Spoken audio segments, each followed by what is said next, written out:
Police Report.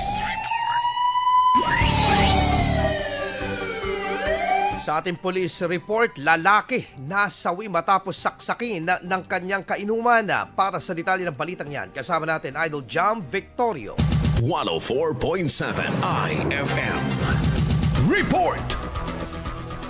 Nasawi ang 21 anyos na construction worker matapos saksakin ng kainuman sa Barangay Tuliao, Santa Barbara, Pangasinan. Sa eksklusibong prem ng IFM News Sigupan kay Santa Barbara Police Station Officer in Charge, Police Lieutenant Colonel Michael Datwin, nagumpisa umano magkasagutan ng dalawa matapos utusan ng biktima ang kaibigan ng suspect na alisin ang suot na sombrero. Dahil dito na inisumano ang suspect, saka kinuha nito ang kutsilyo sa kanyang motor at pinagsaksak ang biktima. Bago pa umano ang insidente, may data ng hindi pagkakaunawaan ang dalawa. Sarang suspect sa kapulisan, pinagtulungan umano siyang bugbugin ng grupo ng biktima kaya nagawa ang krimen. Meron yatang hindi pa naging pagkakaunawaan itong victim na si Roy Habala at itong between dito sa suspect na si Giancarlo. At yun nga, nagpampuno itong dalawa at nagsuntukan.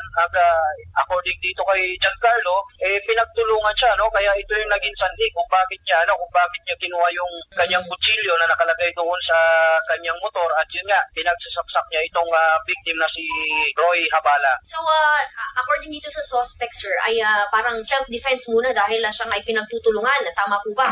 Yes, ganito po.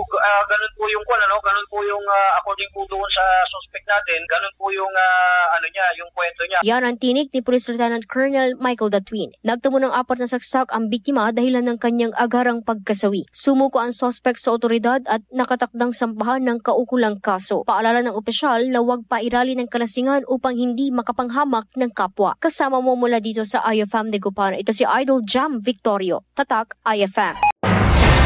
IFM News. IFM News.